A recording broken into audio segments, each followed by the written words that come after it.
शांति। ओम शांति। ओम शांति। ओम शांति। आज 13 जुलाई 2024। आज बाबा ने मीठी मधुर मुरली में आत्म गुणों को कैसे बढ़ाना है, आत्म गुण कौन से हैं, उनके बारे में विस्तार से बताया कि सबसे मुख्य आधार है आत्म गुणों में। कौन कौन से आत्मा के गुण हैं? हाँ, सुख, शांति, प्रेम, आनंद, ज्ञान, शक्ति, पवित्रता, ये आत्मा के गुण हैं। तो उनका जो फाउंडेशन है वह है पवित्रता। और जो बाबा आकर के इस समय पवित्रता की प्रतिज्ञा कराते हैं, यहीं से पर्व का स्टार्ट होना होता है। यानी रक्षाबंधन का जो पर्व है वो अब बाप आकर के पवित्रता की प्रतिज्ञा कराते हैं, तो ये पर्व आरंभ होता है। ठीक है, क्योंकि बाबा ने बताया ना कि सभी उत्सवों की नींव जो है कहाँ, संगम युग पर ही लगती है। तो जितना हो सके आत्म अभिमानी यानी देही अभिमानी बनने का अभ्यास करना है। यही प्रतिज्ञा करनी है कि मैं परम पवित्र आत्मा हूँ। ठीक है, इसी से ही ज्ञान बल और योग बल हमारे अंदर भरता जाएगा। सुनते हैं आज के डायरेक्ट ईश्वरीय महावाक्य। बाबा कहते, मीठे बच्चे, रक्षा बंधन का पर्व प्रतिज्ञा का पर्व है। रक्षा बंधन का पर्व प्रतिज्ञा का पर्व है, जो संगम युग से ही शुरू होता है। अभी तुम पवित्र बनने और बनाने की प्रतिज्ञा करते हो। पवित्र बनने और बनाने की प्रतिज्ञा करते हो। आज की मुरली से प्रश्न है, तुम्हारे सब कार्य किस आधार पर सफल हो सकते हैं? नाम वाला कैसे होगा? प्रश्न के दो भाग हैं। तुम्हारे सब कार्य किस आधार पर सफल हो सकते हैं और नाम वाला कैसे होगा? किस आधार पर सफल हो सकते हैं? बाप की याद में रहेंगे तो कार्य सफल हो जाएंगे। और बाबा का उत्तर है कि ज्ञान बल के साथ साथ योग का भी बल हो तो सब कार्य आपे ही करने के लिए तैयार हो जाएं, है ना। ज्ञान बल के साथ साथ योग का भी बल हो तो सब कार्य आपे ही करने के लिए तैयार हो जाएं। योग बहुत गुप्त है, इससे तुम विश्व का मालिक बनते हो। योग में रहकर समझाओ तो अखबार वाले आपे ही तुम्हारा संदेश छापेंगे। अखबारों से ही नाम वाला होना है, इनसे ही बहुतों को संदेश मिलेगा। अखबार तो सब जगह जाते हैं ना, तो बाबा कहते इन्हीं से ही सबको संदेश मिलेगा। ओम शांति। मन में आत्मा शांत स्वरूप हूँ, शांति मेरा। बाबा कहते, मीठे बच्चे अब घर किस जाना है? तो जाना है तो क्या करना है? तैयारी करनी है, पढ़ाई पढ़नी है। आज बच्चों को बाप रक्षाबंधन पर समझाते हैं। आज किस पर समझा रहे हैं? रक्षाबंधन पर समझाते हैं, क्योंकि अभी नज़दीक है। बच्चे राखी बांधने के लिए जाते हैं। मानी ये मुरली जिस समय चली तो वो रक्षाबंधन का पर्व पास में ही था। अब जो चीज़ होकर जाती है उनको उनका पर्व मनाते हैं। यह है तो बच्चों को मालूम है कि आज से 5000 वर्ष पहले भी यह प्रतिज्ञा पत्र लिखाया था, जिसको बहुत नाम दिए हैं। यह है पवित्रता की निशानी। यानी राखी का पर्व किसका प्रतीक है? पवित्रता का। सबको कहना होता है कि पवित्र बनो, है ना। पवित्र बनने की राखी बांधो। क्या कहा? सबको कहना होता है पवित्र बनने की राखी बांधो। यह भी जानते हो पवित्र दुनिया सतयुग आदि में ही होती है। इस पुरुषोत्तम संगम युग पर ही राखी पर्व शुरू होता है। क्या कहा? इस पुरुषोत्तम संगम युग पर ही राखी का पर्व शुरू होता है, जो फिर मनाया जाएगा। कब मनाया जाएगा? पर जब भक्ति शुरू होती है। इनको कहा जाता है अनादि पर्व। वह भी कब से शुरू होता है? भक्ति मार्ग से, क्योंकि सतयुग में तो ये पर्व आदि होते ही नहीं, यह होते हैं यहाँ। सब त्योहार आदि संगम पर होते हैं, वही फिर भक्ति मार्ग से शुरू होते हैं। माने जो चीज़ें संगम पर होती हैं वही फिर भक्ति मार्ग में पर्व के रूप में होते हैं। सतयुग में कोई त्योहार होता नहीं। तुम कहेंगे दीपमाला होगी, बाबा कहते नहीं, वह भी यहाँ मनाते हैं, वहाँ नहीं होनी चाहिए। जो यहाँ मनाते हैं वह वहाँ नहीं मना सकते। ये सब कलयुग के पर्व हैं। रक्षाबंधन मनाते हैं। अब यह कैसे मालूम पड़े कि ये राखी क्यों मनाई जाती है?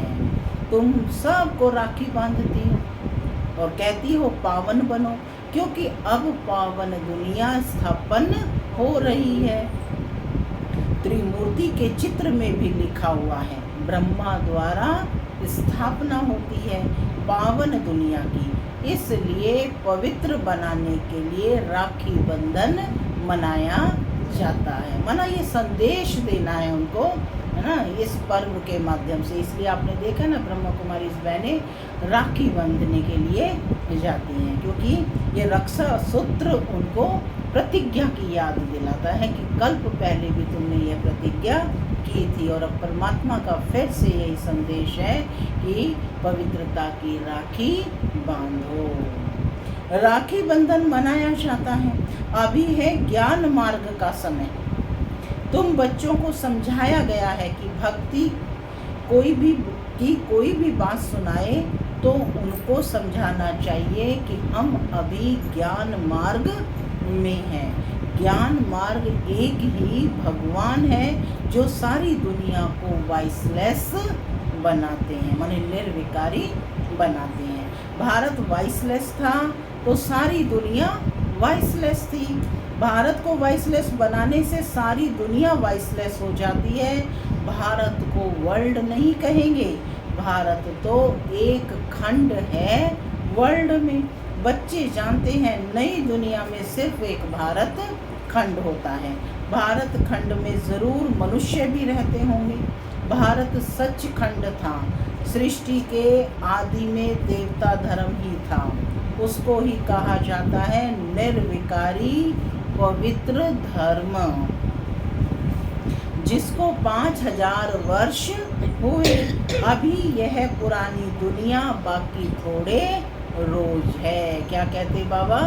कि अभी यह पुरानी दुनिया थोड़े रोज है, माने थोड़ा समय पड़ा है। कितना दिन वाइसलेस बनने में लगते हैं, पूछ रहे हैं बाबा।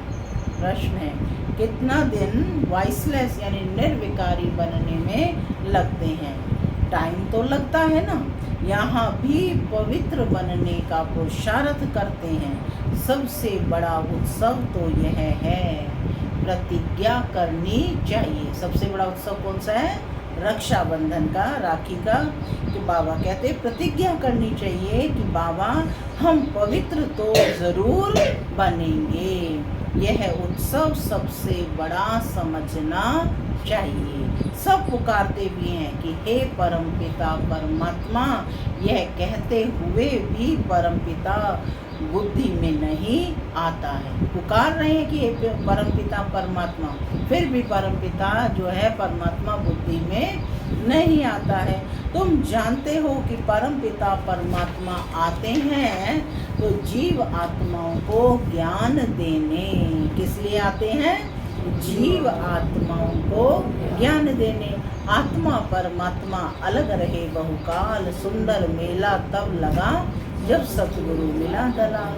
तो बाबा कहते हैं ये मेला इस संगम युग पर ही होता है। कुंभ का मेला भी इसको कहा जाता है, जो हर 5000 वर्ष बाद एक ही बार होता है। वह पानी में स्नान करने का मेला तो अनेक बार मनाते आए हो, वह है भक्ति मार्ग और यह है ज्ञान मार्ग। संगम को भी कुंभ कहा जाता है। संगम को कुंभ क्यों कहते हैं? संगम को भी कुंभ कहा जाता है। क्यों कहा जाता है कुंभ?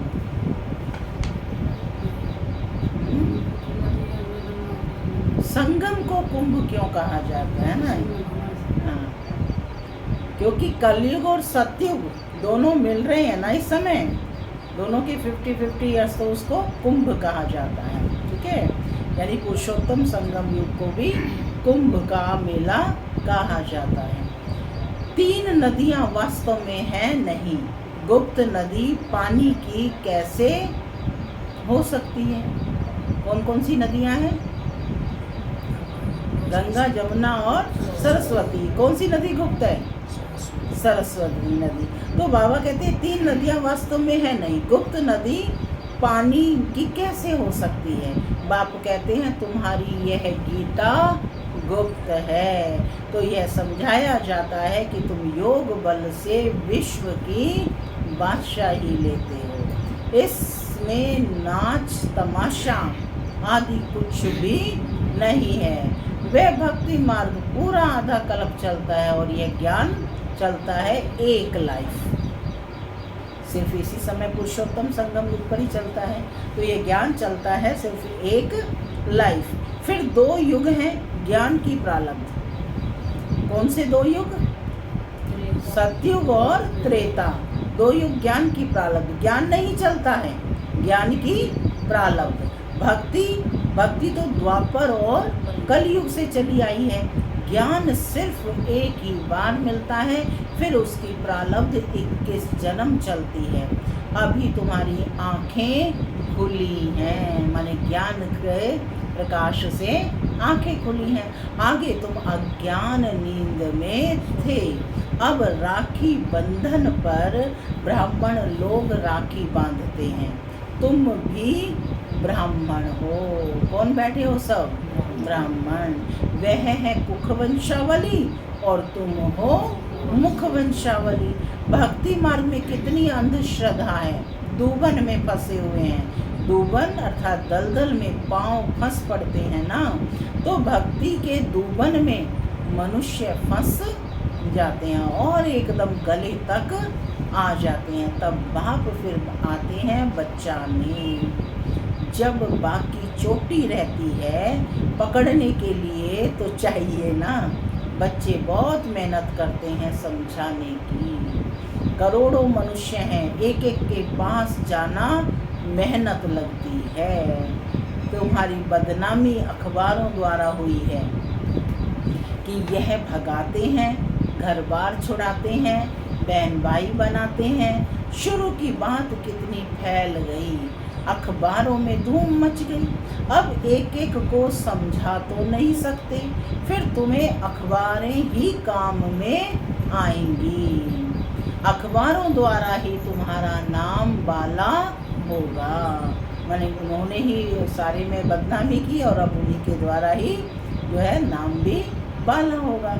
अभी विचार करना है कि क्या करें जो समझें। रक्षाबंधन का अर्थ क्या है? जबकि बाप आए हैं पावन बनाने, तब बाप ने बच्चों से पवित्रता की प्रतिज्ञा ली है। पतितों को पावन बनाने वाले ने राखी बांधी है। किसने बांधी है राखी? पतितों को पावन बनाने वाला कौन है? शिव बाबा। तो शिव बाबा ने यह प्रतिज्ञा की राखी बांधी है। श्री कृष्ण का जन्म मनाते हैं, फिर जरूर गद्दी पर बैठा होगा। कारोनेशन कभी दिखाते नहीं हैं। सतयुग आदि में लक्ष्मी नारायण थे, माने कितना कारोनेशन हुआ हुआ भव्य प्रोग्राम, लेकिन उसको कभी दिखाते नहीं है। उनका कारोनेशन हुआ होगा, प्रिंस का जन्म मनाते हैं, फिर कारोनेशन कहाँ? पूछना है ना कि कहाँ हुआ।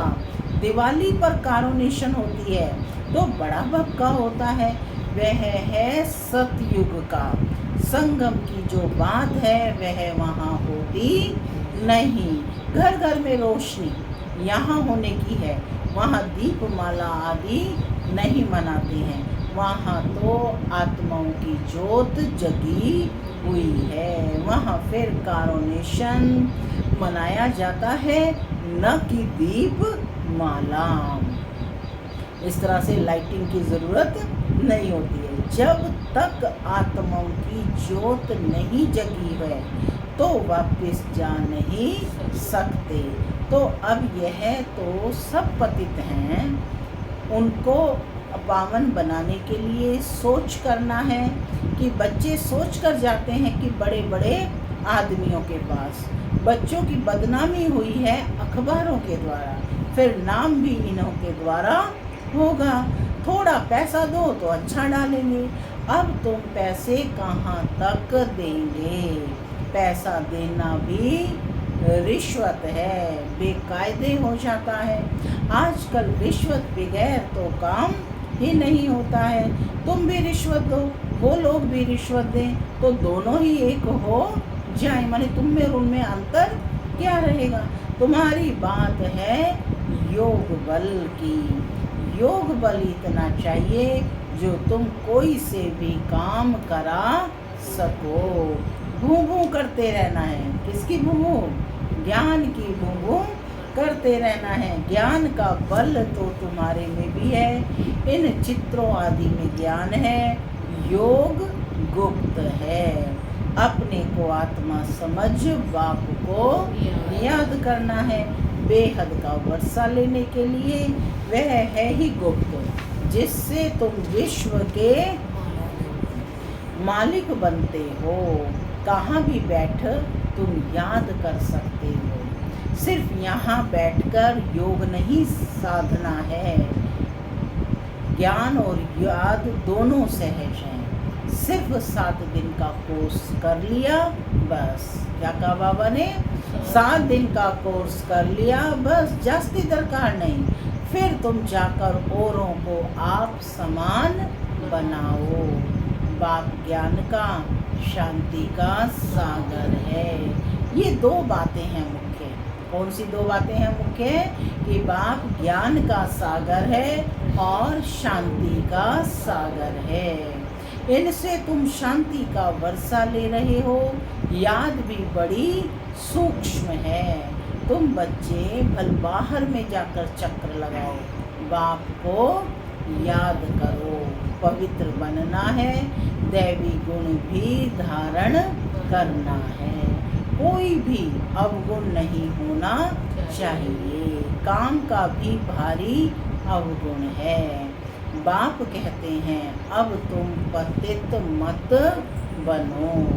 भले स्त्री सामने हो, तुम अपने को आत्मा समझ मुझ बाप को याद करो। देखते हुए ना देखो।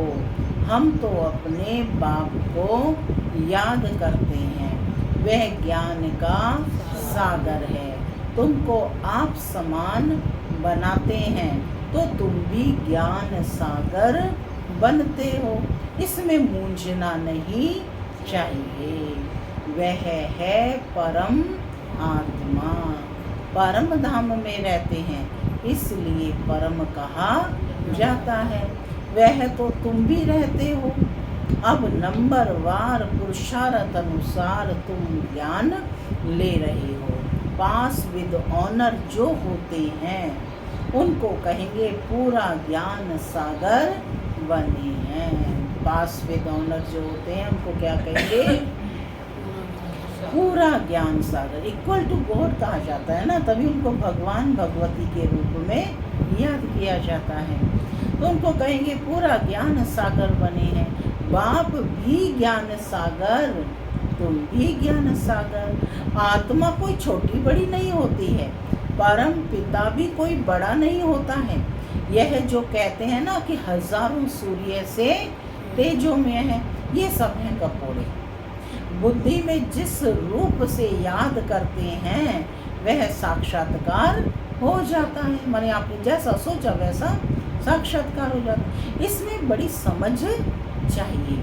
आत्मा का साक्षात्कार व परमात्मा का साक्षात्कार बात एक ही हो जाएगी।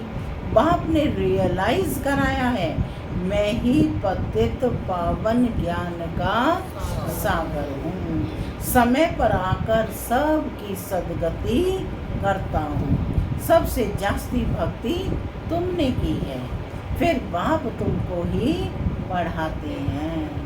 सबसे जास्ती भक्ति तुमने की, ऑलराउंडर हो गए ना, है ना, तो बाप तुमको ही आकर पढ़ाते हैं। रक्षाबंधन के बाद कौन सा पर्व आता है? कृष्ण जन्माष्टमी होती है और फिर है दशहरा। वास्तव में दशहरे के पहले तो कृष्ण आ ना सके, दशहरा पहले होना चाहिए, फिर कृष्ण आना चाहिए। पहले तो अपने अवगुणों को हरना है ना, फिर कृष्ण आना चाहिए। यह हिसाब भी तुम निकालेंगे। पहले तो तुम कुछ भी नहीं समझते थे, अभी बाप कितना समझदार बनाते हैं, टीचर समझदार बनाते हैं ना। कौन है बाप? Supreme teacher. तो क्या बना रहे हैं बच्चों को? क्या बना रहे हैं? समझदार। अभी तुम जानते हो कि भगवान बिंदु स्वरूप है। झाड़ कितना बड़ा है, आत्माएं ऊपर में बिंदु रूप में रहती हैं। मीठे मीठे बच्चों को समझाया जाता है। वास्तव में 1 सेकंड में समझदार बनना चाहिए, परंतु पत्थर बुद्धि ऐसे हैं जो समझते ही नहीं है। नहीं तो है 1 सेकंड की बात, माने आत्मा बिंदु परमात्मा बिंदु, है ना, पॉइंट ऑफ लाइट है। हद का बाप तो जन्म बाई जन्म नया मिलता है, ये बेहद का बाप तो एक ही बार आकर 21 जन्मों का वर्षा देते हैं। अभी तुम बेहद के बाप से बेहद का वर्षा ले रही हो। आयु भी बड़ी हो जाती है, ऐसे भी नहीं कि 21 जन्म कोई एक बाप ही होगा, है ना। 21 जन्म कोई एक ही बाप रहेगा, अलग अलग बाप मिलेंगे। नहीं, तुम्हारी आयु बड़ी हो जाती है, तुम कभी दुख नहीं देखते हो। पिछाड़ी में तुम्हारी बुद्धि में यह ज्ञान जाकर रहेगा। बाप को याद करना है और वर्षा लेना है। बस बच्चा पैदा हुआ और वारिस बना, बाप को जाना तो बस बाप और वर्षे को याद करो।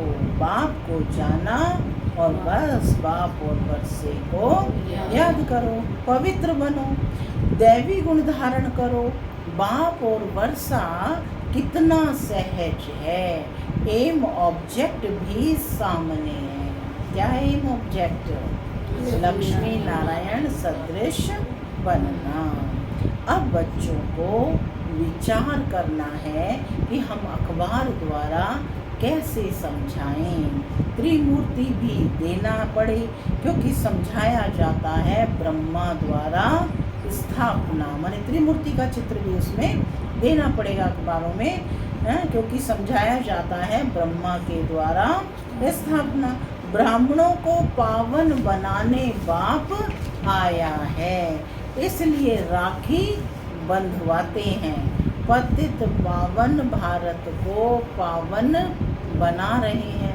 हर एक को पावन बनना है, क्योंकि अब पावन दुनिया स्थापन होती है। अभी तुम्हारे 84 जन्म पूरे हुए हैं। जिसने बहुत जन्म लिए होंगे वह अच्छी रीति समझते रहेंगे। पिछाड़ी में आने वाले को इतनी खुशी नहीं होगी, क्योंकि भक्ति कम की है। भक्ति का फल देने बाप आते हैं। क्या करने आए हैं बाप? भक्ति का फल देने आए। भक्ति किसने जास्ती की है यह भी अब तुम जानते हो। पहले नंबर में तुम ही आए हो, तुमने ही अव्यभिचारी भक्ति की है, माने एक शिव परमात्मा की भक्ति, इसको कहते हैं अव्यभिचारी। तुम भी अपने से पूछो, हमने जास्ती भक्ति की है या इसने की है? सबसे तीखी जो सर्विस करते हैं ज़रूर उसने जास्ती भक्ति भी की है। बाबा नाम तो लिखते हैं, कुमार का है, जनक है, मनोहर है, गुलजार है, नंबरवार तो होते हैं ना, यहाँ नंबरवार बिठा नहीं सकते। तो विचार करना है, रक्षा बंधन का अखबार में कैसे डालें। विशेष रूप से बाबा आज रक्षाबंधन पर सेवा करने की कह रहे हैं कि ये धागा ही साधारण नहीं है। यह हमारे यहाँ तो रस्म है ना कि हर कोई भी शुभ कार्य है तो उसको धागा बांधते हैं पहले, प्रतिज्ञा का, है ना। कहीं कुछ पूर्ण करना है, सफलता प्राप्त करनी है, उसके लिए भी संकल्प रूपी, है ना, प्रतिज्ञा करते हैं। तो बाबा भी कह रहे हैं कि रक्षाबंधन का अखबार में कैसे डालें, ये सेवा के तरीके बाबा बता रहे हैं। वह तो ठीक है कि मिनिस्टर आदि के पास राखी बांधने जाते हैं, राखी बांधते हैं, परंतु पवित्र तो बनते नहीं हैं। तुम कहते हो पवित्र बनो, तो पवित्र दुनिया स्थापन हो जाए, 63 जन्म विकारी बने। अब बाप कहते हैं ये अंतिम जन्म पवित्र बनो, खुदा को याद करो तो तुम्हारे सिर पर जो पाप हैं वह उतर जाएं। अच्छा, मीठे मीठे सिक्के लदे बच्चों प्रति माता पिता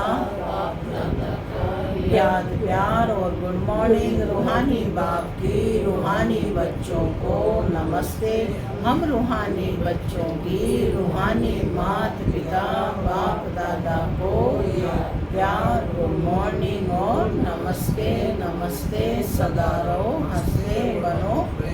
धारणा के लिए मुख्य सार, पहला, पास विद ऑनर होने के लिए बाप समान ज्ञान सागर बनना है। कोई भी अवगुण अंदर है तो उसकी जांच कर निकाल देना है। शरीर को देखते हुए ना देख, आत्मा निश्चय कर आत्मा से बात करनी है। योग बल, दूसरा है, योग बल इतना जमा करना है जो अपना हर काम सहज हो जाए। अखबारों द्वारा हर एक को पावन बनने का संदेश देना है। आप समान बनाने की सेवा करनी है। आज का वरदान है, देह भान को देही अभिमानी स्थिति में परिवर्तन करने वाले बेहद के वैरागी भव। देह भान को देही अभिमानी स्थिति में परिवर्तन करने वाले बेहद के वैरागी भव। चलते चलते यदि वैराग्य खंडित होता है तो उसका मुख्य कारण क्या है? देह भान। जब तक देह का भान का वैराग्य नहीं है, जब तक देह भान का वैराग्य नहीं है तब तक कोई भी बात का वैराग्य सदा काल नहीं रह सकता। संबंध से वैराग्य ये कोई बड़ी बात नहीं है, वह तो दुनिया में भी कईयों को वैराग्य आ जाता है, लेकिन यहाँ देह भान के जो भिन्न भिन्न रूप हैं उन्हें जानकर देह भान को देही अभिमानी स्थिति में परिवर्तन कर देना, यह विधि है बेहद के वैरागी बनने की। स्लोगन, संकल्प रूपी पांव मजबूत हों, संकल्प रूपी पांव मजबूत हों तो काले बादलों जैसी बातें भी परिवर्तन हो जाएंगी। संकल्प रूपी पांव मजबूत हो तो काले बादलों जैसी बातें भी परिवर्तन हो जाएंगी। ओम शांति।